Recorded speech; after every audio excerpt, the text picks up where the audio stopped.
नमस्कार दोस्तों, स्वागत है आप सभी का हमारे यूट्यूब चैनल जीटीएम क्लासेस में।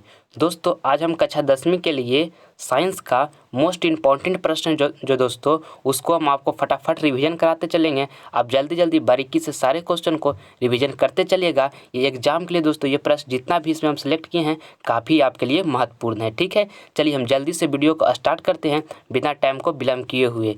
देखिए पहला प्रश्न में आपसे पूछा गया है कि जो नेत्र निकट की वस्तु साफ साफ नहीं देख सकता है उस नेत्र में होता है। तो दोस्तों जो नेत्र जो निकट की वस्तु को साफ नहीं देख सकता है उस नेत्र में होता जो है हमारा दूरदृष्टि दोष होता है। तो ऑप्शन नंबर ए यहाँ पर हमारा बिल्कुल राइट हो जाएगा। और साथ में एक बात और याद कर लीजिएगा दोस्तों कि जो नेत्र दूर स्थित वस्तु को साफ नहीं देख सकता है उसमें निकट दृष्टि दोष होता है। ठीक, चलिए अगला प्रश्न हम देखते हैं। दूसरा नंबर प्रश्न जो है काफ़ी महत्वपूर्ण है। इस प्रश्न में पूछा है कि मानव नेत्र वस्तु का प्रतिबिंब निम्न में से किस भाग पर बनता है। तो देखिए फर्स्ट ऑप्शन में लिखा है कोर्निया, सेकंड ऑप्शन में लिखा है आइरिस, थर्ड ऑप्शन में लिखा है रेटिना। रेटिना को दोस्तों हम दृष्टि पटल भी बोलते हैं। ठीक, ऑप्शन नंबर डी में लिखा है पुतली।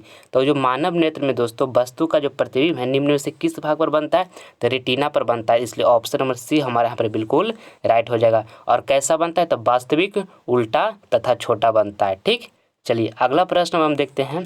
तीसरा नंबर प्रश्न में आपसे पूछा गया है कि धारा मापने के यंत्र को कहते हैं। तो दोस्तों धारा मापने के यंत्र को हम क्या कहते हैं, या तो आमीटर कहते हैं, या तो वोल्ट मीटर कहते हैं, या तो कूलम्ब कहते हैं, या तो एम्पियर कहते हैं। तो दोस्तों धारा मापने के यंत्र को हम आमीटर कहते हैं। ऑप्शन नंबर ए यहाँ जो हमारा होगा बिल्कुल राइट होगा। अगला प्रश्न हम देखते हैं। चौथा नंबर प्रश्न जो है दोस्तों काफ़ी महत्वपूर्ण है। कह रहा है प्रतिरोध का एसआई मात्रक है, तो प्रतिरोध का एसआई मात्रक जो है ओम है।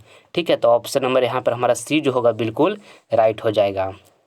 अगला प्रश्न आप देखिए। पाँचवा नंबर प्रश्न में आपसे पूछा गया है कि पीतल है, तो पीतल जो है दोस्तों धातु है, या तो अधातु है, या तो मिश्र धातु है, या तो उप धातु है। तो पीतल जो है दोस्तों मिश्र धातु है। ऑप्शन नंबर सी यहाँ पर हमारा बिल्कुल राइट हो जाएगा। और मिश्र धातु जो पीतल है दोस्तों कॉपर प्लस जिंक का मिश्र धातु हमारा ये पीतल है। ठीक है, इसको भी आप साथ में याद रखिएगा कि पीतल मिश्र धातु है, कॉपर प्लस में जिंक का, कॉपर प्लस जिंक का मिश्र धातु है पीतल। ठीक, चलिए अगला प्रश्न देखिए। छठा नंबर प्रश्न में आपसे पूछा गया है कि ओजोन के एक अणु में ऑक्सीजन के परमाणुओं की संख्या होता है। तो दोस्तों यहाँ पूछा है ओजोन के अणु में ऑक्सीजन के परमाणुओं की संख्या होता है। तो देखिए इसका जो फार्मूला होता है ओजोन का दोस्तों O3 होता है। इसमें पूछा है अणुओं की ऑक्सीजन, तो अणु ऑक्सीजन इसमें कितना है, 3 है। इसलिए इसका हमारा राइट आंसर जो होगा दोस्तों ऑप्शन नंबर सी हो जाएगा। ऑक्सीजन की परमाणुओं की संख्या कितनी होती है, तो 3 होती है। अगला प्रश्न अब देखते हैं हम। सातवां नंबर प्रश्न ये भी काफ़ी महत्वपूर्ण है दोस्तों।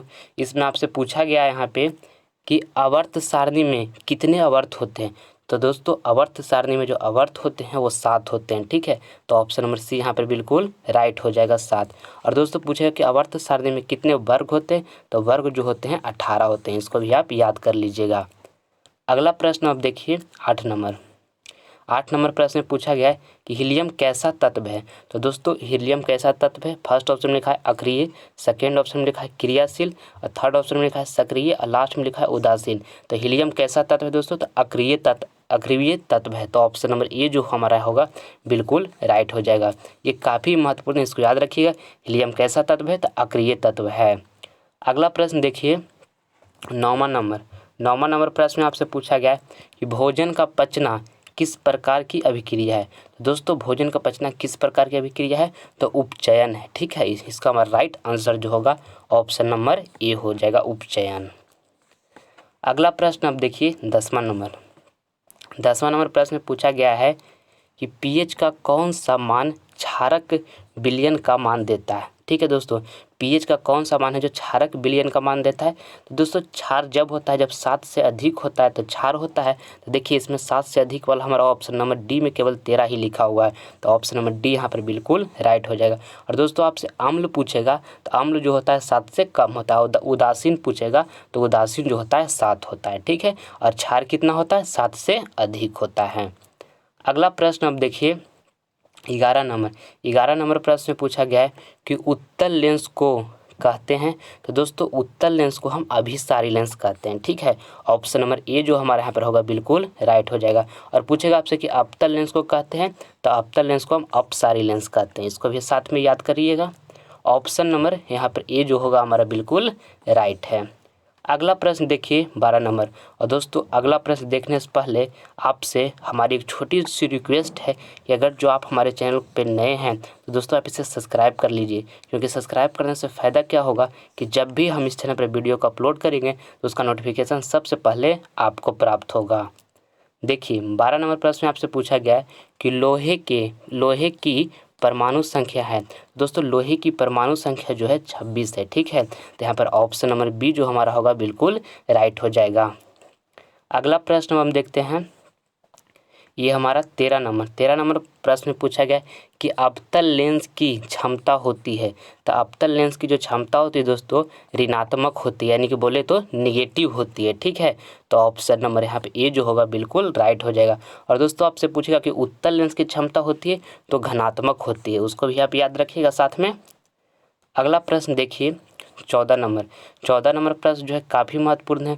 इसमें पूछा गया है कि मस्तिष्क उत्तरदायी है। तो मस्तिष्क जो है दोस्तों उत्तरदायी किसके लिए है? फर्स्ट ऑप्शन में देखिए लिखा हुआ सोचने के लिए, सेकेंड ऑप्शन में लिखा हुआ हृदय स्पंदन के लिए, और यहाँ पर थर्ड ऑप्शन में लिखा है शारीरिक संतुलन, और लास्ट में लिखा हुआ है आपका सभी। तो दोस्तों इसमें सभी जो है हमारा राइट है। मस्तिष्क जो उत्तरदायी है सोचने के लिए भी है, और हृदय स्पंदन के लिए भी है, और शारीरिक संतुलन के लिए भी है। ठीक है, जिसमें ऑप्शन नंबर डी जो होगा हमारा बिल्कुल राइट हो जाएगा सभी। और अगला प्रश्न अब देखते हैं हम 15 नंबर प्रश्न में पूछा गया है कि निकट दृष्टि दोष वाले व्यक्ति के चश्मे में होता है। तो दोस्तों निकट दृष्टि दोष वाले व्यक्ति के चश्मे में जो होता है कौन सा लेंस होता है, ये आपसे पूछा जा रहा है। तो अवतल लेंस होता है दोस्तों, इसको आप याद कर लीजिएगा कि निकट दृष्टि दोष वाले व्यक्ति के चश्मे में कौन सा लेंस होता है, तो अवतल लेंस होता है। तो ऑप्शन नंबर यहाँ पे जो बी होगा बिल्कुल राइट हो जाएगा। और पूछेगा कि दूर दृष्टि दोष वाले व्यक्ति के चश्मे में कौन सा लेंस होता है, तो उसका उत्तल लेंस होता है दोस्तों, इसको भी आप याद रखिएगा। और अगला प्रश्न देखने से पहले आपको हम बताना चाहूँगा कि इससे पहले भी हम इस चैनल पर 10th क्लास का वीडियो अपलोड कर चुके हैं। अगर जो वीडियो आप नहीं देखे हैं तो उसका लिंक डिस्क्रिप्शन में आपको मिल जाएगा, उसको भी आप ज़रूर देख लीजिएगा। उसमें जितना भी प्रश्न करवाया गया दोस्तों सारा आपका एग्ज़ाम के लिए मोस्ट इम्पॉर्टेंट है। ठीक है, देखिए 16 नंबर प्रश्न में आपसे पूछा गया है कि शक्ति का एसआई मात्रक होता है। तो शक्ति का एसआई मात्रक जो होता है दोस्तों क्या होता है, वाट होता है। ऑप्शन नंबर सी यहाँ पर हमारा बिल्कुल राइट हो जाएगा। अगला प्रश्न अब हम देखते हैं 17 नंबर प्रश्न में पूछा गया है कि वर्ण विक्षेपण में किस वर्ण के प्रकाश का सबसे अधिक विचलन होता है। दोस्तों वर्ण विक्षेपण में प्रकाश का सबसे अधिक विचलन जो होता है किसका होता है, बैगनी का होता है। ऑप्शन नंबर बी जो हमारा यहाँ पर बिल्कुल राइट हो जाएगा, बैगनी। और दोस्तों अगर आपसे पूछे कि वर्ण विक्षेपण में किस वर्ण का प्रकाश का सबसे कम विचलन होता है, तो वो कम विचलन लाल का होता है। इसको भी आप याद रखिएगा, ये भी काफ़ी महत्वपूर्ण है, आपका मैट्रिक बोर्ड परीक्षा में बार बार पूछा जाता है। 18 नंबर प्रश्न देखिए, 18 नंबर प्रश्न भी पूछा गया आपसे कि इंसुलिन की कमी से होती है। तो दोस्तों इंसुलिन की कमी से जो होता है मधुमेह होता है। ठीक है, तो ऑप्शन नंबर यहाँ पे सी होगा जो बिल्कुल राइट हो जाएगा। अगला प्रश्न देखिए 19 नंबर। अगला 19 नंबर में आपसे पूछा गया है कि मुकुलन द्वारा प्रजनन किस में होता है। दोस्तों मुकुलन द्वारा प्रजनन किस में होता है, तो ईस्ट में होता है। हमारा इसका राइट आंसर जो होगा ऑप्शन नंबर बी हो जाएगा, ईस्ट। और अगला प्रश्न आप देखिए 20 नंबर प्रश्न जो है काफ़ी महत्वपूर्ण है दोस्तों। इसमें पूछा है कि फूलों में नर प्रजनन अंग होता है। तो दोस्तों फूलों में नर प्रजनन अंग जो होता है पुंकेसर से होता है। ठीक है, तो ऑप्शन नंबर यहाँ पे जो हमारा ए है जो बिल्कुल राइट हो जाएगा। मैं उम्मीद करता हूं दोस्तों कि वीडियो आपको पूरी अच्छी तरह से पसंद आई होगी। तो प्लीज़ आप इसे लाइक करें, अपने दोस्तों में शेयर करें, और आप हमारे चैनल पर नए हैं तो आप इसे सब्सक्राइब कर लें ताकि अगला वीडियो का नोटिफिकेशन सबसे पहले आपको प्राप्त हो। धन्यवाद।